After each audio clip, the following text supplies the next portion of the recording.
London, 1811. The city glittered beneath a veil of winter mist, its lamps flickering like timid stars along the broad avenues leading toward Whitford Hall, where the evening's grand engagement celebration was set to unfold. Carriages rattled across cobblestones slick with frost, their wheels cutting faint silver lines across the night. Inside one such carriage sat Lady Aurora Blackwell, her gloved hands folded neatly in her lap, though her pulse betrayed a quiet unease she would never permit to reach her composed expression. She had learned long ago that serenity was a shield, and she carried it with the elegance of a woman who expected neither admiration nor pity from society.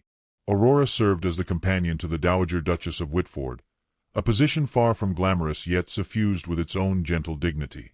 It had taught her to observe more than she spoke, to navigate rooms where titles weighed heavier than character, and to remain unshaken even when ignored. But tonight, as the carriage pulled closer to the brilliantly illuminated hall, her composure trembled in ways she scarcely understood. For within those gilded walls waited the man who had unsettled her heart for years, Edward Hawthorne, the Duke of Whitford, heir to lands, name, and responsibilities she could neither envy nor fully fathom. She had never imagined that affection for him could be anything more than private sentiment, a quiet glow she kept hidden beneath layers of propriety. The Duchess, tired from the journey, rested with her eyes half closed, unaware of Aurora's tightening breath. Aurora looked out the carriage window, watching the silhouettes of other arrivals glide like elegant phantoms across the courtyard. There had been whispers for weeks that the Duke's marriage would soon be arranged, though no name had been spoken with certainty. Nobility, after all, valued the drama of suspense almost as much as the union itself. Aurora told herself she was prepared for whatever the night revealed, but the thought of seeing him pledge himself to another woman, while she stood by as a mere observer, gnawed at her in ways she could not voice. When they entered the ballroom, music floated through the air like spun gold, each note shimmering from the violins positioned near the center dais. The chandeliers blazed above them, their crystals capturing every flame from the hundreds of candles illuminating the hall. Aurora remained close to the Duchess, assisting her with introductions, guiding her through the crowd, quietly offering reminders when necessary. Yet her eyes, despite her discipline, could not help seeking the figure who had occupied her thoughts for so long. Edward stood at the far end of the hall, engaged in conversation with several aristocrats, his posture marked by the graceful confidence of a man raised to bear the scrutiny of an entire lineage. He was striking not because of extravagance but because of restraint. His every movement conveyed a quiet steadiness, a patience rare among men of his rank. Aurora felt a familiar warmth rise within her at the sight of him, though she immediately suppressed it. He belonged to a sphere governed by alliances, expectations, and obligations she would never be permitted to influence. Their eyes met, if only for a heartbeat. Edward's expression softened with an unmistakable glimmer of recognition, perhaps even relief, before he turned back to the conversation. Aurora's breath faltered. That brief exchange, no more than a second, was enough to unearth the memory of countless small moments they had shared, the way he had once lingered beside her in the palace library, asking after the book she read, the quiet evenings when he walked with her and the Duchess, his conversation effortlessly shifting toward her thoughts, the fleeting but sincere smiles exchanged in crowded rooms where propriety insisted they stand apart. She had never allowed herself to interpret any gesture as affection, yet the tenderness she sometimes glimpsed in his gaze remained stubbornly impossible to erase. Tonight, however, she reminded herself that such tenderness might soon be offered to someone else. As the evening progressed, the atmosphere shifted. Groups of guests began whispering more urgently, glancing toward the main staircase. Aurora overheard fragments of conversation, speculation, excitement, the rustle of anticipation weaving through the room. She sensed a change in Edward's demeanor as well. The warmth in his eyes had cooled, replaced by the distant solemnity of a man preparing to perform a duty he could not refuse. The Duchess leaned toward Aurora. "My nephew seems troubled," she murmured. "I fear he dislikes all this attention, though it cannot be avoided. A duke must secure the future." Aurora nodded, though she felt a growing heaviness beneath her ribs. Duty. The word followed Edward everywhere. It shaped him, bound him, and now, it seemed, would remove him from her quiet world entirely. When the orchestra shifted to a slower melody, Aurora excused herself under the pretense of delivering the Duchess's request to a footman. She needed a breath of unhurried air, something untouched by the tension rippling through the hall. She slipped past a group of ladies discussing potential brides for the Duke, their voices filled with excitement she wished she could understand. Her intended path led toward the servants' passage, but a soft glow emanating from the conservatory drew her attention. The glass doors stood slightly ajar, and faint music filtered through the opening. She hesitated only a moment before stepping inside, believing the quiet garden room would offer brief refuge. But the sight that greeted her stilled every movement in her body. Edward stood at the center of the conservatory, lit by lanterns hung from the greenhouse beams, their golden light reflecting off the glass walls. Before him, dressed in a gown as pale as morning frost, stood Lady Henrietta Ashcombe, the daughter of a powerful earl whose influence stretched across Parliament. Her expression held triumphant anticipation, as though she had long awaited this moment. Aurora froze behind a marble pillar as Edward lowered himself to one knee. Her breath vanished. Her pulse, once steady, felt like the frantic beating of a trapped bird. She wanted to step backward, to retreat into the safety of shadow, but her legs would not obey. She could only watch, caught between disbelief and an agony too delicate to name. He spoke softly, words Aurora could barely hear, yet the meaning was unmistakable. Lady Henrietta's smile widened, the kind of smile society adored, polished, confident, and unquestionably victorious. For a moment, Aurora felt suspended outside her own life. Every memory of Edward's kindness, every lingering glance, every conversation that had comforted her, shattered quietly within her chest. She had never believed she was entitled to his affection, but she had not imagined witnessing its absence would hurt quite so deeply. The leaves rustled softly around her as though the conservatory itself exhaled. She finally stepped back, the movement slow, controlled, and silent. The cool air outside brushed against her face as she left the conservatory. Her heart felt heavy, but her dignity steadied her steps. In the courtyard beyond the ballroom, Aurora paused beneath the pale winter moonlight. Snow began to drift lightly from the sky, catching on the edges of her shawl. She inhaled deeply, feeling the cold settle into her lungs, sharpening her senses enough to keep her from trembling. She did not allow herself tears.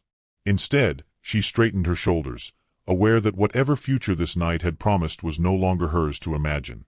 The world behind her glittered with laughter and music, but for the first time, none of it felt real. With quiet resolve, Aurora turned away from Whitford Hall, and as she walked across the frost-covered stones, leaving the glow of the chandeliers behind her, she sensed, without fully understanding, that this quiet exit would unravel far more than her own heart. Aurora left London before dawn, her departure so quiet that even the household still slept as she stepped into the modest carriage her family kept for necessary travel. A thin veil of fog wrapped the city, softening its edges as though London itself wished to obscure her retreat. She carried no attendants, no trunks beyond the essentials, and no explanation for the social circles that would later speculate about her disappearance. Her only certainty was that she must leave before her composure fractured before witnesses who would interpret her sorrow as something theatrical rather than human.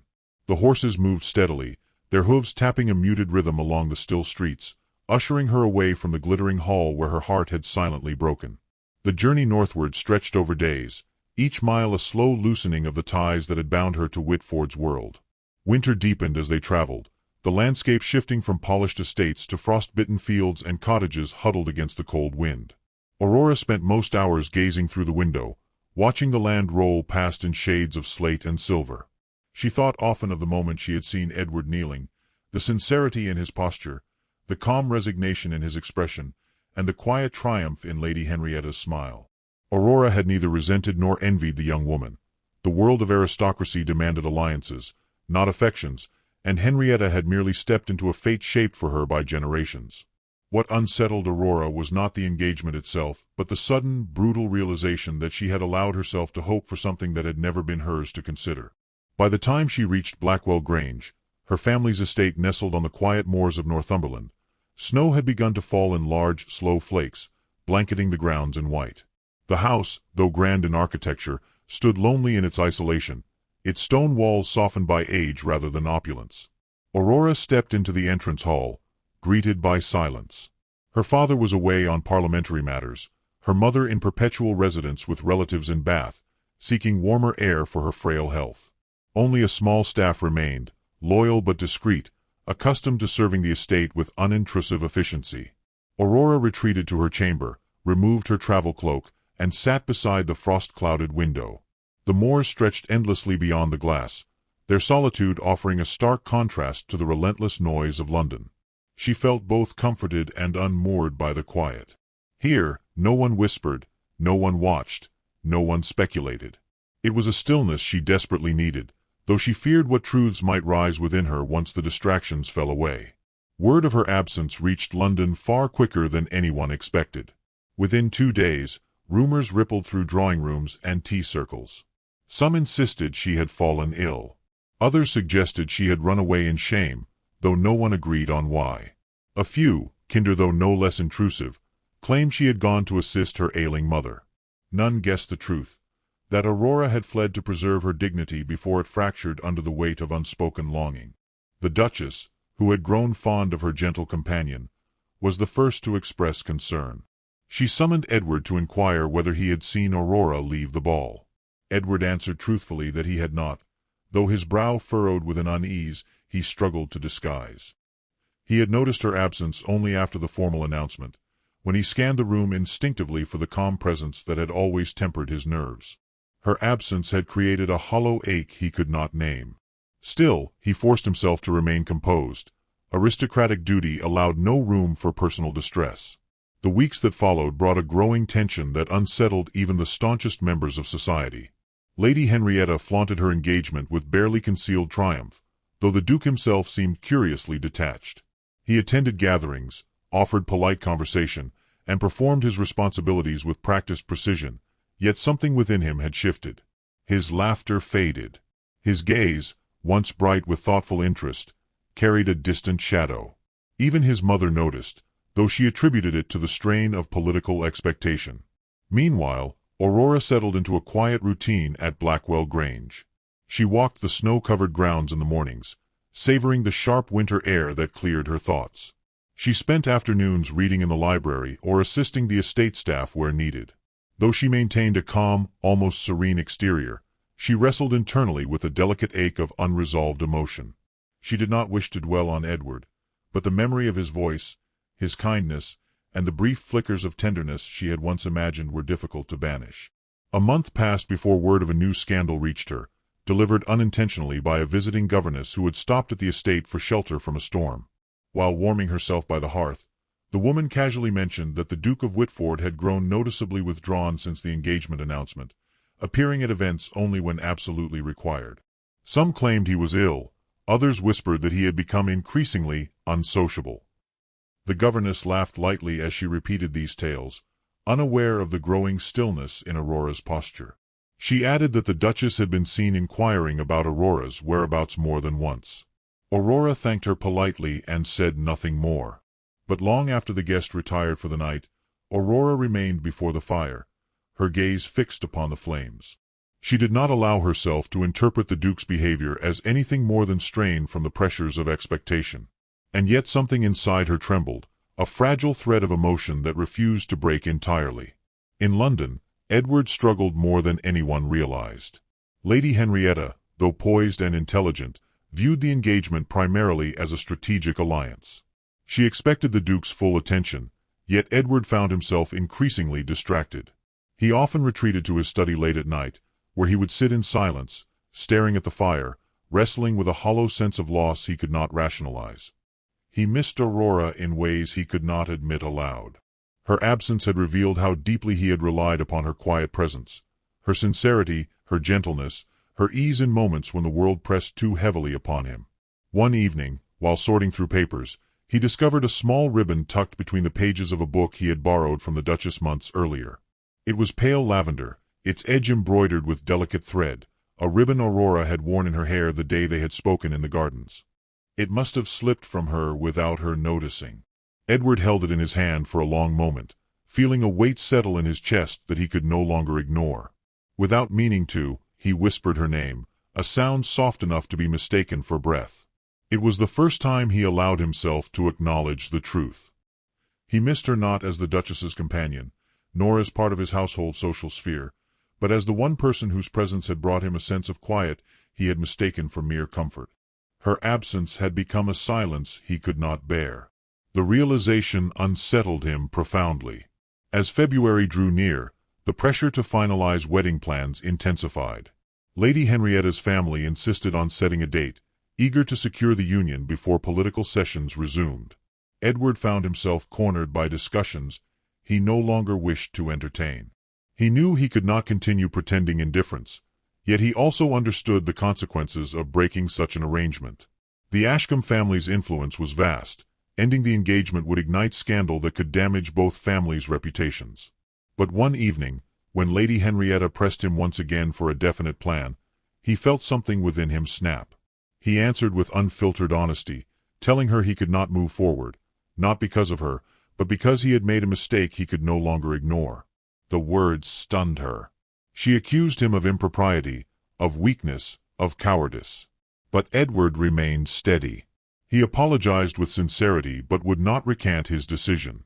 The engagement dissolved that very night. The scandal erupted instantly, though it was carefully managed by the Duchess and a few sympathetic allies. The Ashcombes withdrew from public view, furious but unwilling to expose themselves to deeper scrutiny.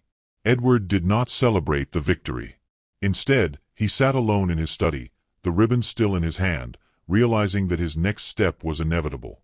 He needed to find Aurora, not for apology, not for explanation, but because his world had grown unbearably quiet without her.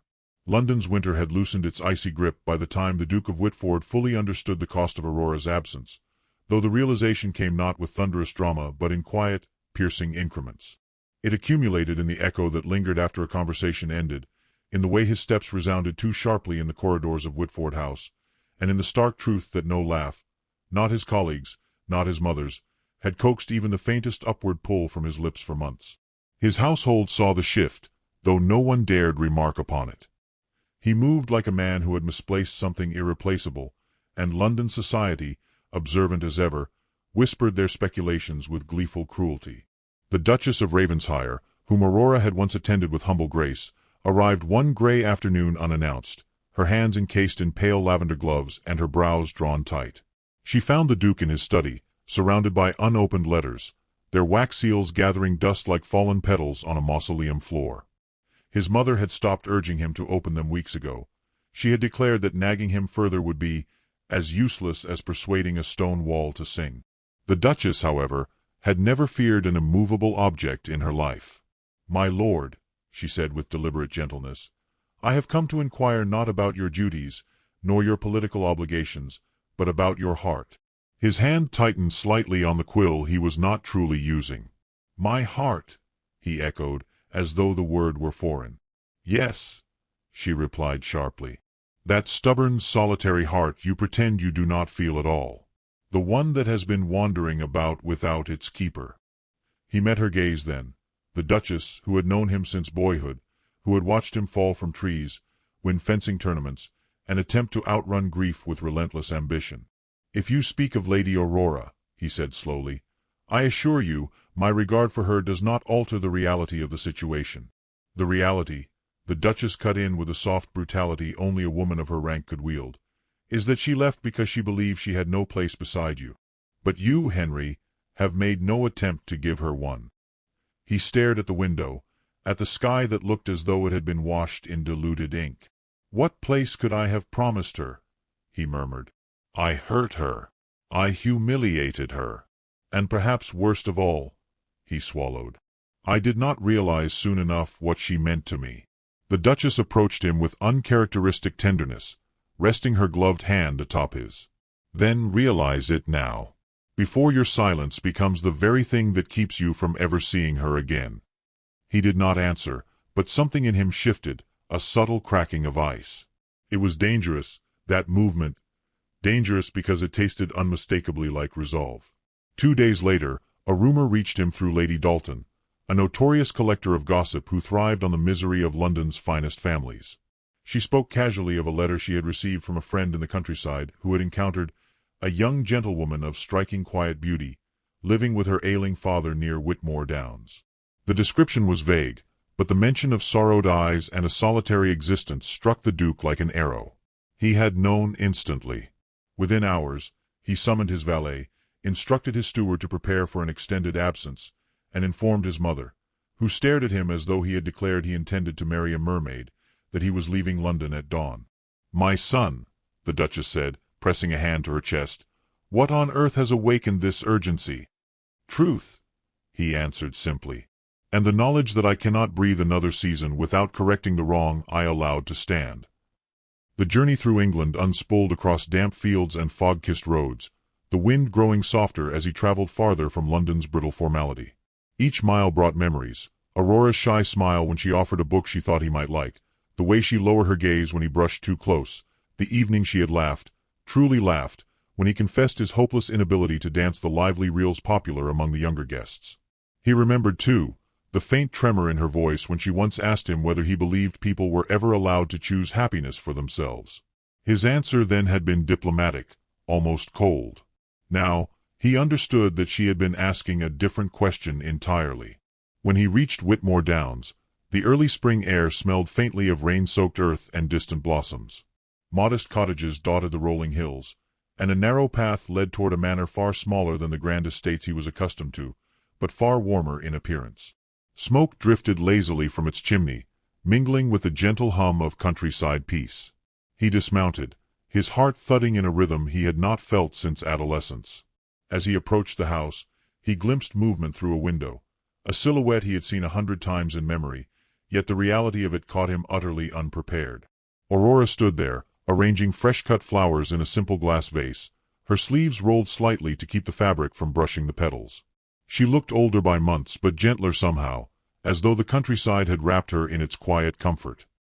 He raised his hand to knock, though hesitation clawed at him. What if she refused him? What if she believed his presence was nothing more than guilt wrapped in gallantry? He inhaled deeply, feeling the weight of weeks of regret pressing upon him. Then, just as he steeled his resolve, the door opened, not by his doing, but by Aurora's father, who blinked at him with a mix of confusion and surprise. "Your Grace," the older gentleman said, gripping the door frame. "Good heavens! What brings you to our humble home?"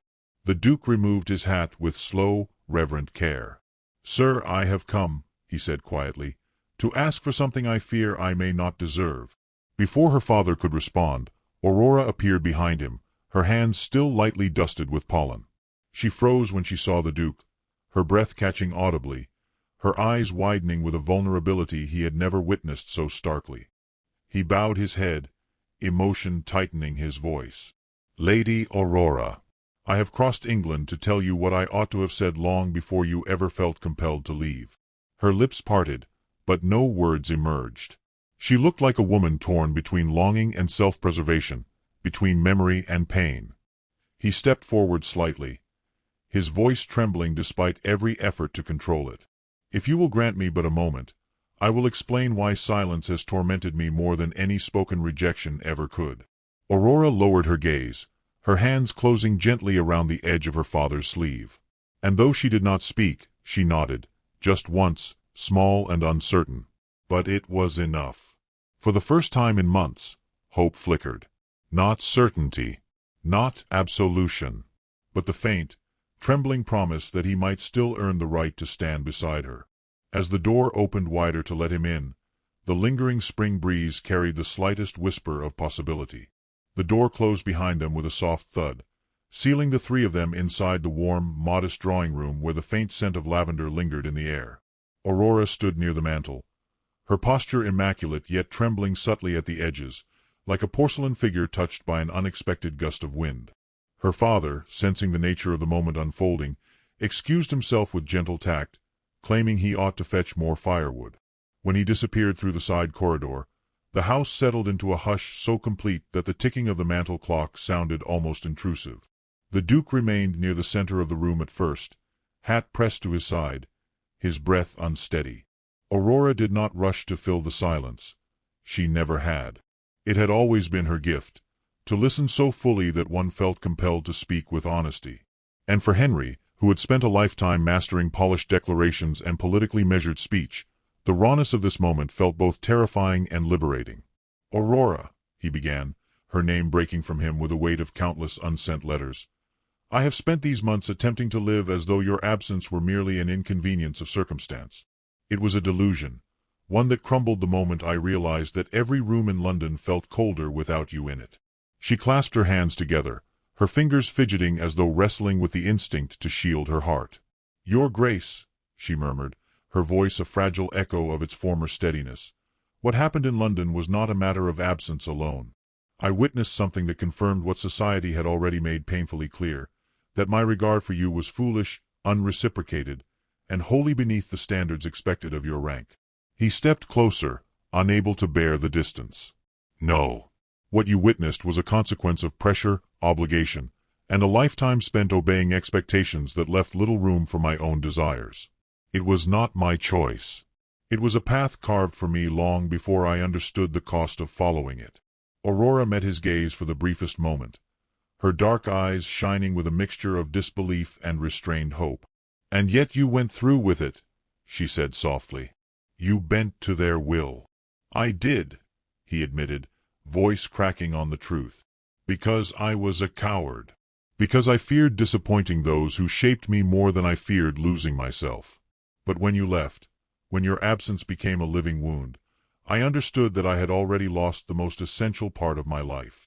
She inhaled sharply, her throat visibly tightening. "You cannot say such things merely out of guilt." "It is not guilt," he insisted, stepping closer until only a few feet remained between them. "It is clarity. Painfully earned, but clarity nonetheless. I broke the engagement. I faced the Earl, endured the fury of alliances shattered and futures realigned. I did not do it for London's approval. I did it because the thought of living bound to a life that did not include you became intolerable." Her breath caught, her lashes fluttering in fragile disbelief. "You broke it." "Yes," he said simply. "And I would break every expectation placed upon me again if it meant reclaiming even a fragment of what I destroyed between us." Aurora turned slightly, as though needing the support of the mantle to steady herself. "You speak with such conviction now. Yet conviction is easily kindled by regret. What assurance have I that it will not fade under society's scrutiny again?" He moved until he was near enough to feel the warmth radiating from her, though he did not reach for her. His restraint, more than any declaration, seemed to tremble with devotion. "Because for the first time in my life I have chosen something. Someone, not for duty, not for politics, but for the quiet truth of my own heart. You are not a fleeting sentiment, Aurora. You are the woman who taught me what it means to feel, not merely function." A tear escaped her then, sliding down her cheek despite her valiant attempt to lift her chin with dignity. "I blamed myself," she confessed in a trembling whisper. "I believed I had misread every kindness, every look you cast my way. I thought my affection was unwelcome. Unwelcome." His voice broke outright. "Aurora, your presence was the only peace I knew. Every time you entered a room, it was as though the world steadied. I was simply too blind, too reckless, to name what I felt until it threatened to slip from my grasp forever." The clock ticked again, marking the slow, careful stillness between them. Then, with a trembling breath, Aurora spoke the fear that had lived inside her since the night she fled London. "If I allow myself to trust you again, and the world turns on us, if whispers grow into mockery, would you stand beside me still? Or would you retreat to protect your reputation, as many in your position might?" He knelt then, not in dramatic desperation, but in solemn sincerity, as though offering his very soul for examination. "Aurora Blackwell, I would rather be remembered as the Duke who defied expectation than the man who abandoned the only woman he ever truly loved. If the world chooses to sneer, let them. They do not govern my heart, nor do they determine my future." She stared at him, her breath trembling, her resolve wavering under the gentle, unrelenting force of his confession. Slowly, cautiously, she reached out, her fingertips grazing the back of his hand. The touch was delicate, but it held the weight of forgiveness, fear, and fragile hope intertwined. "Henry," she whispered, the first time she had spoken his name without title. "I cannot return to London as though nothing has changed. My life here is quiet, honest. I do not know if I am suited for the world you come from." He rose, taking her hands in his with reverence. "Then let me reshape that world until it fits us both. Let our life be built not upon their expectations, but upon the truth of what we feel." His thumb brushed the back of her knuckles, and his voice softened to a vow. "Marry me, Aurora. Not for duty, not for alliance, but for love, yours and mine." Her breath faltered, her eyes glistening. "You ask for much," she whispered. "I ask only for your heart," he replied. A silence followed, long, tender, and fragile. Then Aurora exhaled, a soft, trembling sound that carried relief, longing, and surrender. "Yes," she breathed, the word a quiet miracle. "Yes, Henry, I will." He drew her into his arms, not with urgency, but with a reverence so profound it felt like a prayer. Outside, the countryside breeze stirred, rustling early blossoms as though nature itself bore witness to their union. And for the first time in many months, the world did not feel cold at all.